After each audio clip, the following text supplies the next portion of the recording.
As you see here, we have a very high-level panel who will take part in a discussion shortly. But what's going to happen before that, since the topic of this session is the reality of fragile contexts, we are going to get into that reality straight away by watching a film that was shot in South Sudan and that shows a couple of aspects of life in fragile contexts.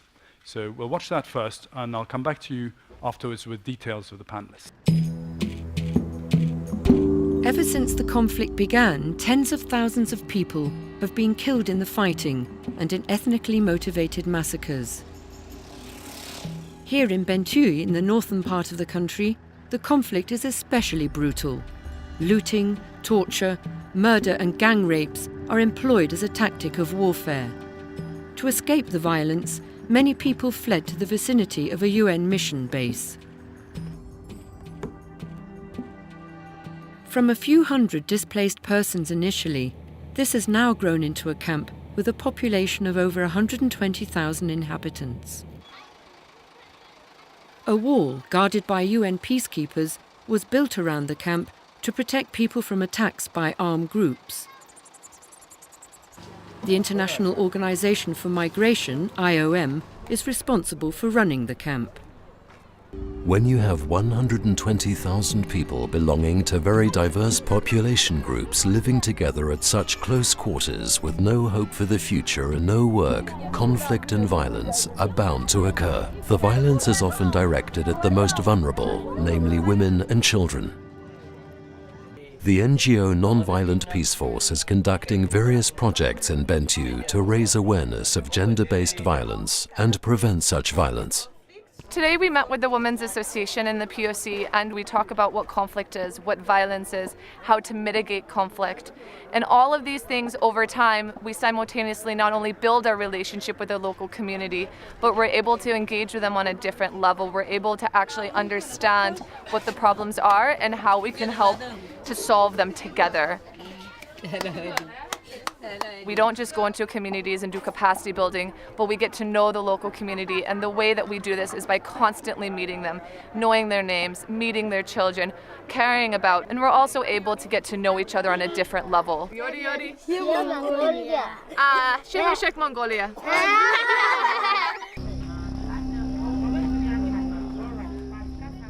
The people face violence in the refugee camps, but they are at an even greater risk outside the camps. Every day, women, men, and children have to leave the camp for livelihood collection. This includes firewood, charcoal, fish. The reason that they have to do this is because there's not enough resources within the camp. When they would go out to the bush, they would get confronted with different armed groups, and they would get attacked, sexually attacked, physically assaulted, raped. And we realized very, very quickly that this was a huge problem and one of the biggest protection concerns within the camp population at the time. Nonviolent Peace Force responded to this by accompanying women and children with unarmed patrols when outside the camp. This SDC-funded project is proving to be effective. When we started doing these patrols, we quickly saw that we provided some level of deterrence.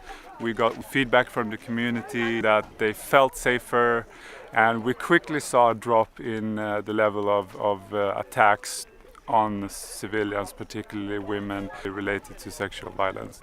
After this had worked successfully for several months, however, a group of women was threatened by soldiers, despite the presence of the patrol. We suffered an unprovoked attack, which made us temporarily suspend the patrols, take a step back and review the way we were doing these patrols. Until such time that conditions change and the patrols can be resumed, Nonviolent Peace Force keeps itself regularly informed about the threat scenario outside the camp.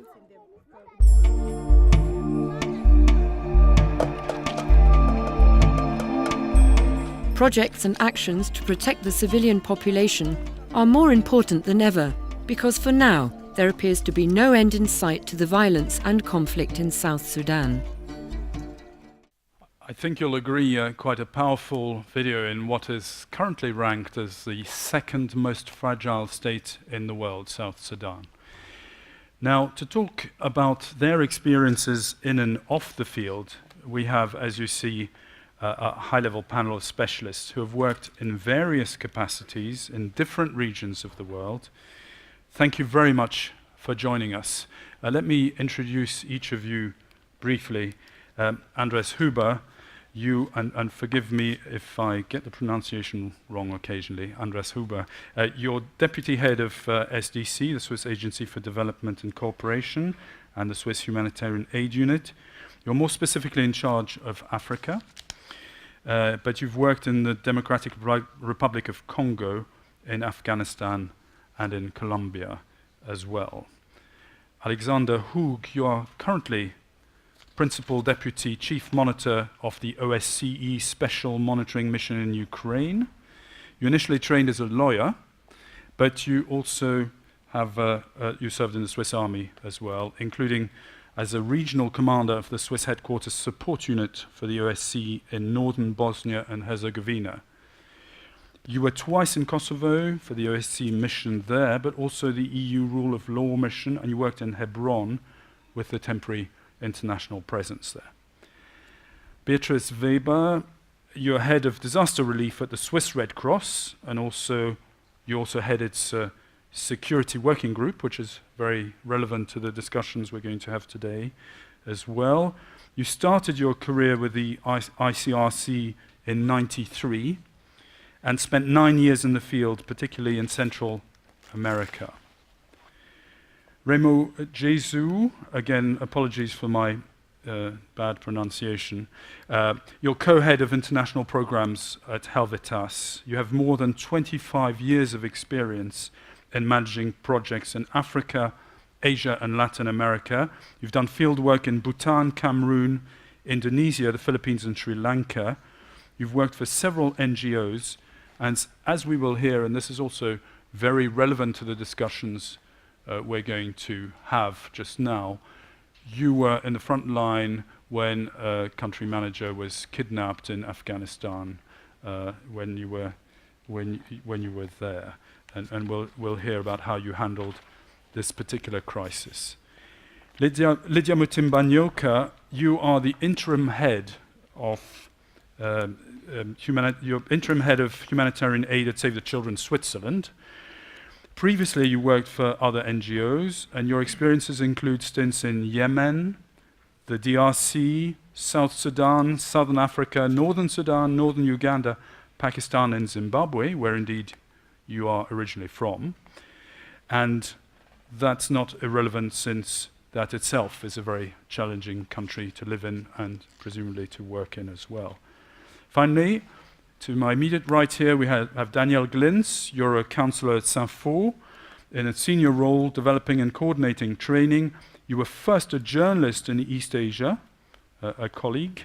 Then you joined the ICRC as a delegate. You spent several years in the field in Kuwait, Sri Lanka, Hong Kong, India, Colombia, Mexico, and Central America before working at the Geneva headquarters, where you became involved in training. And again, many interesting insights you will have had there as well. As you can see, a wide breadth of experience in terms of what our panel has done, levels of responsibility. Our common theme today is the challenge of working in fragile contexts. Now, we have a large panel facing you, the audience. The idea is very much that you ask questions, so please don't be shy in a Swiss way about asking questions. Get involved in the debate. And where there are no questions, I will ask a few as well. But I'd like to start this discussion by asking some of you, or all of you, maybe to share some.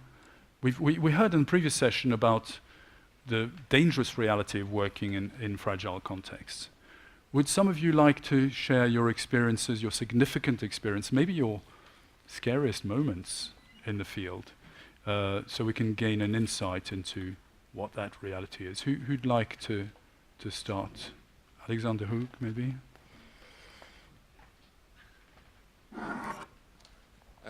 Thank you to begin with to be here and welcome to this panel, to my colleague panelists here.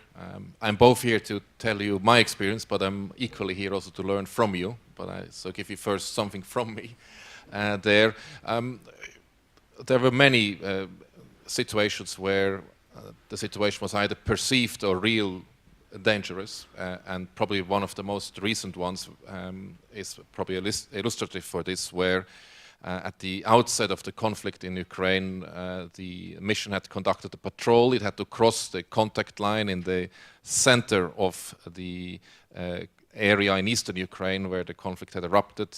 It was cleared with both sides, both fighting sides. We crossed through the government checkpoint, the last checkpoint, where it came under fire. The opposite side was using artillery fire, covering the rear of that position. We could not return back to where we came from, so we had only one chance to go ahead towards the opposite checkpoint. There we were welcomed by drunken and aggressive rebel forces. They told us, you will not go further, and you have two options: either you die here, which we will take care of, or you go back to where you came from and you will die there. So we chose the 2 minutes more life option and returned to where we came from, but were then caught in the middle of that fighting theater and were stuck there for 6-7 hours under constant barrage of heavy artillery. One of our armored cars that we had there luckily was completely destroyed as it got a nearby hit of a shower of shrapnels. We had then to move those colleagues into our cars, and only at the end and in the night then, after many hours of trying to get out, we were let out, and that day is still celebrated by that group of colleagues as many other days as one to remember in the life of working near the contact line. Thank you very much. That's a view from inside an armoured car. Remo, I'm sorry, Beatrice, you wanted to intervene at this point. Go ahead. Yes, I was just thinking I would like to add maybe one aspect that in my experience, the most dangerous moment is not always in a war zone or in a war situations where the structure is pretty clear, you know whom to talk to. But many times it's in fragile contexts where you have many groups and you don't know from whom you can receive any security guarantees. And I'm thinking, for instance, that situation in Central America, Honduras, El Salvador, which are the most dangerous places in the world, and where also the preparation to go there is, in my opinion, different from going into a war zone. That's right. When we spoke earlier, I remember I was surprised by this counterintuitive notion that fragile contexts where there's no conflict might be more dangerous, in fact, than an out-and-out conflict. In your experience, you mentioned that in Colombia, you knew whether to speak to FARC or the army, and there were recognized sources of authority. Is that right? Whereas in a more fluid situation, this could be very different. Is that correct? Yes, that was my experience. I mean, as I said, it was my first experience in '93 in Colombia. Maybe it was also my idealism, but I never felt threatened amongst all these groups. And it's much later in less structured situations that sometimes I felt it was more dangerous. Remo, would you like to enlighten us on, it has been covered in the media, of course, but could you remind us of what happened in Afghanistan, I believe in 2015? Yes, about a year ago. And we have been in Afghanistan, helped us has been in Afghanistan since 2002, and we have usually program offices in our partner countries, and these programs are led by an international expert. And that's what we call country director in our terms. And we had a country director, a Dutch woman, who has been abducted in Kabul in June, and she was held captive for 80 days. Now, we are a Swiss organization. She was Dutch, and that was a problem. Since when it comes to duty of care, the Swiss government thought since she is Dutch, it's actually the responsibility of the government of Netherlands to handle the crisis. Netherlands was of the opinion, we are a Swiss organization, so it's up to us to handle the crisis, or up to Swiss government. In the end, it was up to us as an organization to manage the crisis on our own. And we are a development organization, not really experienced in abductions, these kind of crises. And that was quite, we were quite overburdened by this situation. And we had to immediately establish crisis management structures here in Switzerland, in Afghanistan. We had to conduct all the negotiations on our own, not being experienced in this area. We were lucky, we think, that after 80 days she got free, unharmed, but it meant a lot of physical and mental stress for the organization. And I think we have a kind of a grey area when it comes to duty of care. We are still discussing with the governments what are actually the responsibilities of the different actors. We don't think it is only our own responsibility to handle these crises in such a manner. So that was quite a stress. We learned a lot. We had to learn a lot in a very fast way.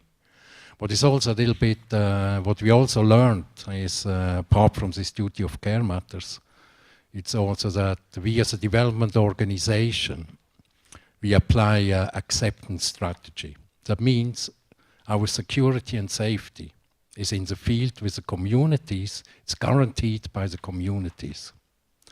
Our people, when they go out to the operational project field area, they are protected by the communities who know us, who know what we do, who know who we are. Whenever there was in the past some encounters with armed opposition groups, we were protected by the communities who dealt with it. Now in Kabul, we are not rooted. We are one organization among others. There is no community which can protect us. So we had to learn that from this kind of acceptance approach, we need more also a protection approach when it comes to the capitals where we have our offices. Nowadays we use armored cars. That was a no-go in the past for an international NGO with a low profile. We use armored cars, so windows cannot be smashed by the cars, people cannot be taken out of the cars. So we had to invest a lot in protection measures as well. Thank you, Rima. I think you described it as a very steep learning curve, which your organization is probably not the only one to have had to face, and probably is still facing in terms of security. We will pick up on some of these several points you raised. The responsibility of security, how organizations learn from what happened in the past. Before we get there, I'd like to ask you, Lydia, if you would, picking up on another point we've just heard, the importance of cooperation, of transparency, of close contact with the local community. I think it's very relevant to your experience. Someone will pass you a mic. Thank you, and good morning to everybody. Just to pick up on that point around the relevance and the importance of international cooperation, working for Save the Children and working in so many countries, it's not something that I initially thought I'd ever have to do when I first started in the humanitarian sector. I just thought I was helping people. I didn't realize that different organizational mandates will take me to some of the most risky and dangerous places in the world. Having said that, when it comes to having to work with other partners, there's a growing realization that we now interface with military, that we have to work with other actors, non-state actors that you won't have ever imagined you'd have a conversation with. And having said that, I've had a few experiences in Pakistan as well as in Darfur where I've had to represent to ensure that we can be able to deliver aid with people that are in authority. And in some instances, that's the only way in which you can be able to assist people who need humanitarian assistance. We'll come back, I'm sure, to that, especially there are also questions about cultural the cultural context in which you work, whether women are accepted in certain contexts, for instance, which I'm sure you'll come back to in further questions. Now, before we proceed, now we've heard a few truly scary experiences, rather sobering experiences in the field. I'm sure some of you would have a question at this stage, perhaps people who are entering the profession or people who can share their own experience, how that impacts on your work. Yes, a question here in the front. The mic is coming to you.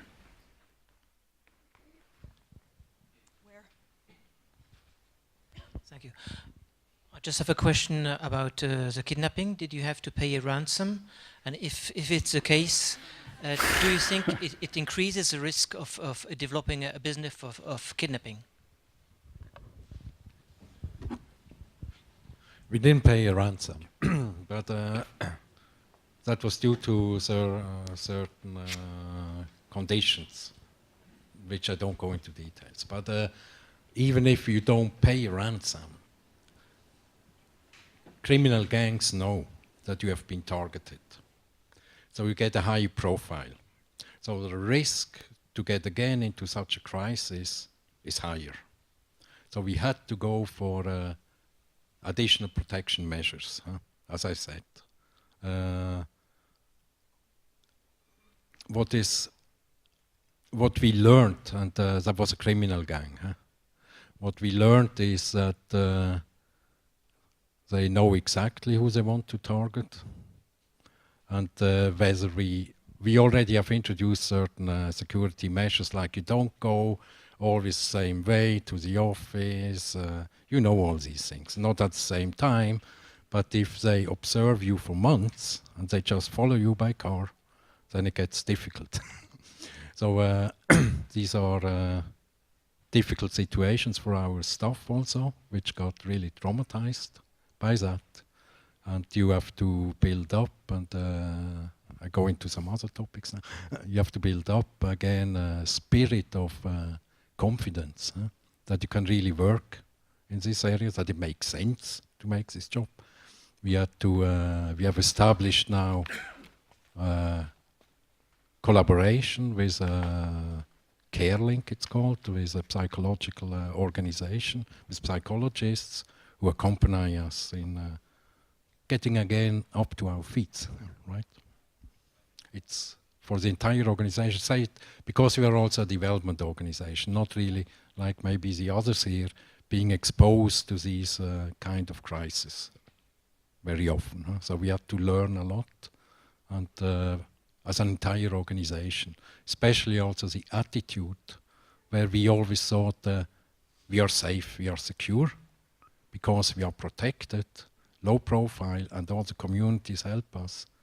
When it comes to these special cases, like in the capitals, where criminality is increasing, like in Central America, where we have it everywhere there, then you cannot just be protected by the communities, and you have to build up a new behavior, a new attitude. And that's something we do at the moment with our staff in the entire organization. Would you like to say something? Yep. Maybe just briefly to add, we had also a similar experience at the beginning of the conflict, also where when we started the mission, we knew everyone in eastern Ukraine. There was the legitimate authorities that has changed in very short time, and 8 of our colleagues have also been abducted overnight, kept for a month. Some of them we have not heard or seen anything for 3 weeks and have not known who kept them at the time. And that is also to say that some of this happens not just for monetary ends, but also for political ends. And then you find yourself, and I cannot just underline, in situations where you have to learn very quickly on how to tackle this, and often you can't draw back on resources that you have at your disposal, a team, a kidnap team that could advise you immediately. And then it becomes even more complicated if you have the whole political cloud blurring the picture, and it will take time until you find out in which environment you actually operate in. So, thank you for that. Did you want to add something? Sorry. No, I don't want to add to this. Okay, all right. So we'll move on to the next topic. which is who is ultimately responsible for security? And I suspect the answer's different according to the organization you work for. If you work for ICRC, you presumably deal with security internally. If you're a small NGO, or a new NGO, or an NGO who's been not previously exposed to this level of violence and uncertainty, what do you do? What are your answers? I imagine they're not the same. Who would like to answer first? Well, probably it's an answer for jurists at the end, so I'm not one. But maybe just to add something, first of all, I'm very glad you also showed the movie in the beginning, because besides of all these stories we hear and all these bad experiences people make, for me it's also important that we can encourage people to do this kind of activity. I mean, I'm glad to see a project we're financing in South Sudan. I know this project myself very well. I have been there. I met those people. I met the person there also. And I mean, something is coming back as well. It's always because I also try really to encourage people also, in spite of all the problems we see and we face and we're going to discuss, to do it, in spite of risks you take, in spite of harsh living conditions you might face. But at the end of the day, there is also an impact on what we do. And I think that's something, okay, it was a couple of minutes. We didn't really have a lot of time, but it was possible to show it. To come back to your question, as I said, probably it's, in this particular case, I was not involved. I don't know the details. Probably it's something which is discussed now between the different organizations. I think everybody has a responsibility. Organization has a responsibility, the one who is funding the project has the responsibility, the people who are doing it have a responsibility. Everybody has a certain responsibility with it. You mentioned, sorry. Yeah, sorry. I didn't mean to interrupt you, go ahead. But what I really liked in what you presented is the importance of preparation. That, I mean, the context you have been describing is context I know myself very well. I've been working there for 3-4 years. And there hasn't been a change in Afghanistan. Even in Kabul, I remember when I started there in 2006, we were still able to walk around in the city. We are not able anymore to walk around in the city. So I think to adapt to this circumstance, to this change in context is very, very crucial. And as I said, preparation is crucial, because we have to, think further. These kind of things, unfortunately, can happen. I'd like to pick up on that point and ask for the panel and indeed the audience for your opinions on one question.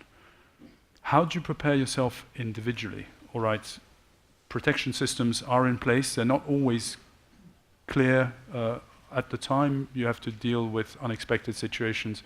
Think for yourselves. But at an individual level, how do you prepare if you're ultimately responsible for your own safety? What can you do to prepare? What is it important to do to prepare for these unexpected situations?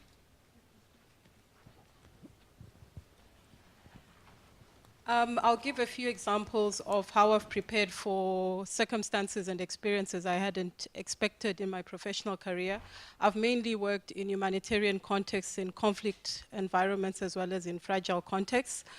Having said that, I think one thing you need to do is to know yourself, know your levels, know what you're able to do, and what you're not able to do. Because ultimately, when you do deploy anywhere, you find yourself in the field, you have to be able to manage your own mental health as well as your physical state. Because whatever you do, as well as your behavior, can impact on the safety of your colleagues as well as the rest of the organization. I had to deploy to an Ebola-affected country in Sierra Leone. It wasn't an experience any of us were familiar with, especially in my organization. I've responded to cholera, but nothing on the scale of Ebola. So it wasn't something that I had enough information. Some people said to me, don't you think you're just trying to act courageous, you're being brave? We know that all humanitarians believe in the humanitarian imperative and wanting to help, but are you not thinking of yourself? It was at that moment that I thought, yes, even if I do think about myself, what if we had Ebola in Zimbabwe? What if we had Ebola in the UK? What if we had Ebola somewhere else? Who would we expect to help us? It was at that point that I made a decision that I would go to Sierra Leone. it also involved having very difficult conversations with my family, who I was telling if anything ever happened to me, they won't ever see my body. So I think it's really a personal decision where you have to be mentally prepared. Psychologically, you need to understand what you're getting into. You might be able to get some pre-counseling, as most of us had when we deployed to Ebola-affected countries through InterHealth and various other health institutions.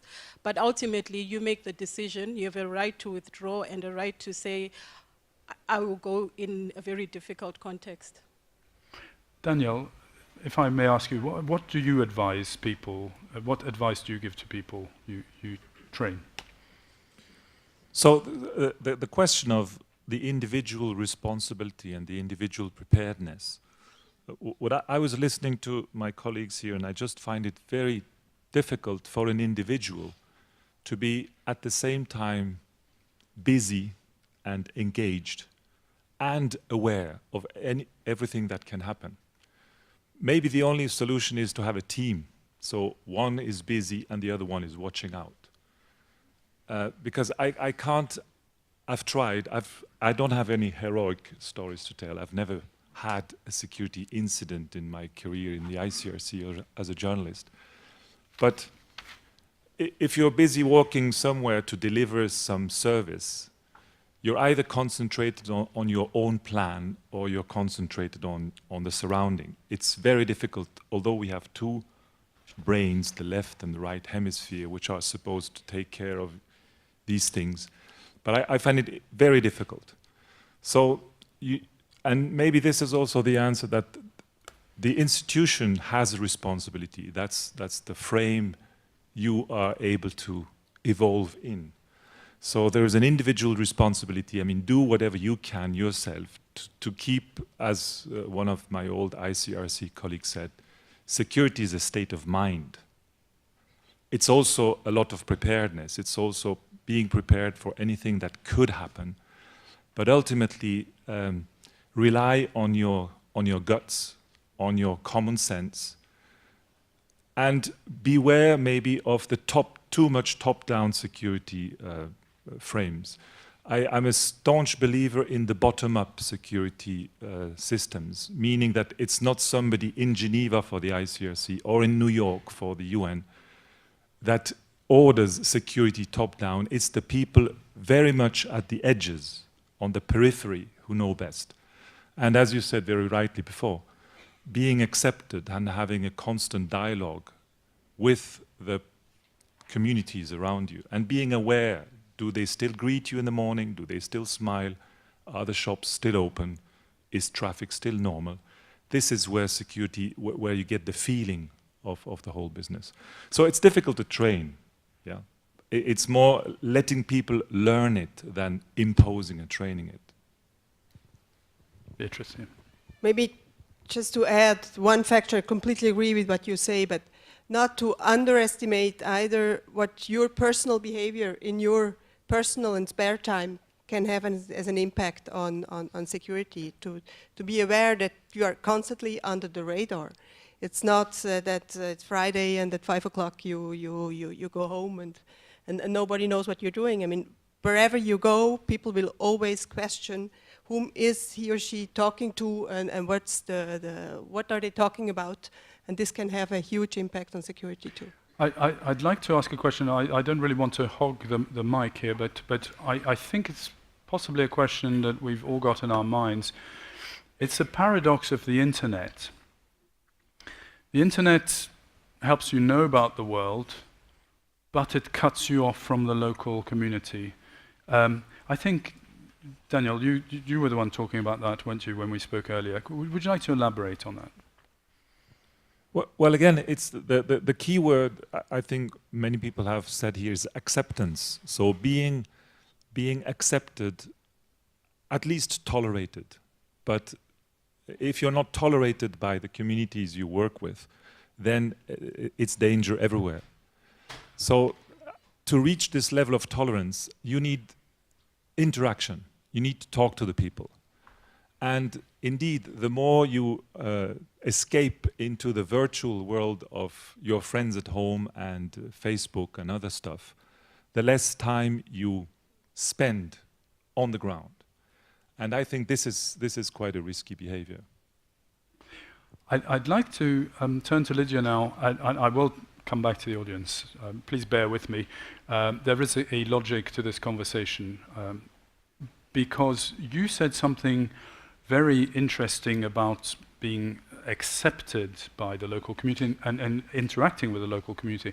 What happens when, as part of your presence there, you want to have a transformative effect on the community? You want to have women accepted in areas where they're not accepted, for instance, but where their work is vital. So you're not just interacting with the community, you're acting on the community. How does that work? And does it compromise your security? That's a difficult one because in some cultures it's not accepted for women to work. I've been in Darfur where a lot of were not willing to work as a female being their manager. They were not willing to put on T-shirts because they felt it was downgrading for them to be seen in short-sleeve T-shirts, and they were not able to take instructions from women. Having said that, it took a lot of conversations with the sheikhs to convince them what exactly we were trying to do, why there was a female who needed to lead the team. Because they asked, if your organization is so big, why can't you just get a male to come and work here? Why does it have to be this female? So I worked quite hard to convince them that I did know something and also was learning from them, and in the end we found ways in which we could all work together. But it didn't stop there because we also wanted females to work with us. And that's where they said, no, we don't want our daughters to be part of your organization. You can have, the males can come and work with you, but we won't have the females. Having said that, it did take some time, them understanding the organization, the mandate, what we're trying to achieve for them to agree for us to work there. But moving to Southeast Asia, in Pakistan, the same thing didn't work. In Pakistan, there were absolutely no. They wrote fatwas on the walls of our office and said, we're giving you 3 days. If you haven't yet left, there will be an attack, and they described how we would be attacked. It was a decision that our country director, as well as all the international staff, had to take to say, how do we leave our staff at risk? Is it really worth it? How can we put our own international staff at risk just so that we can do programs? Surely there's other areas where we can go and work where we don't have to expose our staff to risk. So having said that, we had to try and meet with all the religious leaders, convince them that we're not trying to come in with anything sinister within the community and that we meant well. But having said that, they then said, okay, you can have the females working for your organization. We don't want to see male and women in the same cars. They shouldn't be in the same offices. There was a whole list of requirements that they set forth for us to be able to work in. The location was working in Ugi. After a while, we realized that for all our health and nutrition programs, we couldn't do them with just the male accessing male communities. We did need females to work for us. And none of the communities were willing to allow their daughters to work.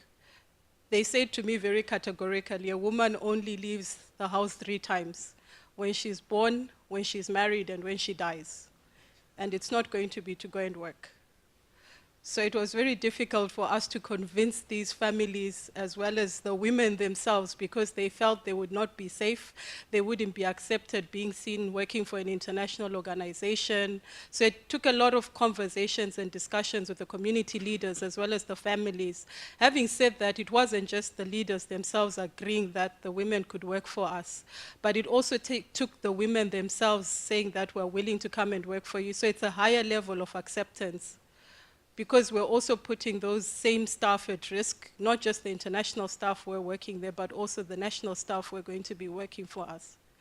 And in contexts like that, whatever conversations you have might not be valid 2-3 years later. So you always have to know who is still in charge. Do they also accept you? Do they understand your program? So always having to check in and having to manage the information you share with them. So communication is very vital. We had to communicate on a very regular basis what our projects were doing, why we're doing certain activities, being very open and transparent and accountable about all the activities that we're doing, because we didn't want a situation where we would see another fatwa written on our walls. Thank you very much. Time is ticking away here. Is there a pressing question in the audience? I think because we've got about 2 minutes left to the, if I may, I'll keep to my word and let the audience ask. Otherwise, I'll be in a dangerous situation. It's just very similar to the question already before. I just want to make it a bit more precise in the sense that I wanted to ask, what do you mean exactly with preparation? Does this also include, for instance, that you know for self-defense, or do you know how to fire a gun, or do you don't think about conflict, these kind of situations? Yeah, that's my question. Yes, please. Well, thanks for the... no, I wouldn't go that far. It depends on the mission you're going to take, but no, but I think what it's quite useful are these security, and maybe it's a bit a simple thing, but the security courses, you know, you're getting under certain stress levels, and you don't have to use guns there, not at all. You don't have to make a self-defense, but I think it always gives you the possibility, you know, to see what kind of environment you might face. So I think this is, for instance, is a good preparation for, you know, especially on certain contexts. It depends where you're going. For other contexts, you might need some other preparation. But it's also good to know where you're going. It's not the same thing going to Sierra Leone under Ebola than going to Afghanistan, and what you might face there. So I think that's kind of preparation, and I think there's a lot of good offers, and I mean, coaching from many organizations is there, and it's going to be increased also. It has been increased, and it's going to increase in the future. Thank you very much, Andres. Beatrice, you wanted to add a brief word? Maybe just one aspect that I completely agree with my colleague, but I think the important part of these security trainings is also to getting to know yourself, to get the sense of how you would react in a tense situation. Thank you very much. Yes, one important point which underlines what has been said here by my colleagues, it's that of expectation management. I think that's one point that we haven't been discussing here, but what I have seen where I am now and previously, it is very important that in your conversation with those you try to help, that they understand exactly what you can't and what you can do. At the moment, for instance, as a monitoring mission, we do not deliver humanitarian aid, but we're the only large international presence there. It is expected from us to deliver something we can't deliver. It's very important that one learns also how to manage the frustration that results if you can't live up to the expectations that are unreal and above to what you actually can deliver. And that's seen in a wider security framework too. Thank you very much. That leads me to, yes, I'll take one very, very brief question, and then we'll move on to our next theme. Or two? All right. Thank you. I guess my question goes to any of the panelists. I'm interested in knowing, so when you find yourselves in such fragile context and you're there in the field, you're representing your own organization, I mean, how much work do you actually get done? And then do you get any like sustainable results? Could you pass the microphone to your neighbor, and we'll handle two questions at once. Okay. Well, my question is a different one. I would just want to know if such a career is compatible with marriage. Maybe not with family, but with marriage. I think very it's good question, important I'm to know sure. that. Yes. Yes. All right. Well, two very different questions. Who would like to answer first? I think very good question, thanks. When it comes to impact, that's something we discuss a lot, I think, in all our organizations. You see that the fragile contexts increase, and have increased in the past years, and we are also faced with the fact that it's not so easy to have a huge impact, especially when it comes to development work. We don't talk about emergency. If we don't talk about emergency, there is a lack of structures. Government is not functioning. Civil society is not really functioning. You have first to build up these structures. You have to capacitate organizations, be it government entities, be it civil society organizations, and this takes time. And we are also faced with the fact that more and more we get a bit under pressure, be it from the public, from the politicians also, who want to see very fast results. And it's sometimes difficult to explain that it takes time. It may take 10 years before you can start really seeing something. before you get a strong impact. But we have results, otherwise we would not work there. And if you are at the community level, and that's always rewarding. And we talk a lot about very bad experiences here. I think the most rewarding experience is if you work with the communities and you see the change for the positive. And there is change for the positive. That's a highlight of the work, right? But really impact in a fast manner. We need patience. Huh? And impact in a fast manner is not easy possible. And we are also faced with the fact that more and more, we do a lot of mandated projects for the different donors, that projects have a short-term period, 3, 4, 5 years, and then sometimes they stop, and they are very ambitious. And then you cannot really deliver sometimes all the expected results in these contexts as it is really sometimes meant to be. But it takes time, more time. So we unfortunately are fast running out of time. So we've got a couple of minutes left. Are you speaking to the first question or the question of marriage, Andres? Yes. It's yes. I mean, it is compatible. If I'm just, we do have a couple of non-family duty stations within SCC, that's true. But most of it, if I'm correctly, are family duty station. It's also clear that there are more and more non-family duty stations. I mean, this is a bit on increasing, but I think it's also important to have a kind of a career planning. Maybe you're not, or one person is not doing all the next 20 or 30 years the same thing. They're moving to different contexts. There are contexts which are absolutely suitable for families, others not. So I think it's really a question of make a proper planning. But yes, my answer is yes. Thank you. I'm for the sake of gender balance on the question of marriage, I think I'll ask Beatrice to comment. I was just thinking briefly, this would be a whole other panel, I guess. At least I also agree. I think it can be possible, but it needs luck, as it needs luck also in the life here, and it's challenging. Thank you very much indeed. Unfortunately, we've come to the end of this session. I'm glad we managed to squeeze some questions from you in a very complex topic. We haven't covered nearly as much of it as we originally intended, I think. There are obviously lessons to be learnt in terms of strategic planning. Please let me thank on your behalf Lydia Mutim-Banyoka, Beatrice Weber, Andres Huber, Alexander Hugen, Remo Jesus, as well as Daniel Glintz, for your very enlightening comments on all of this.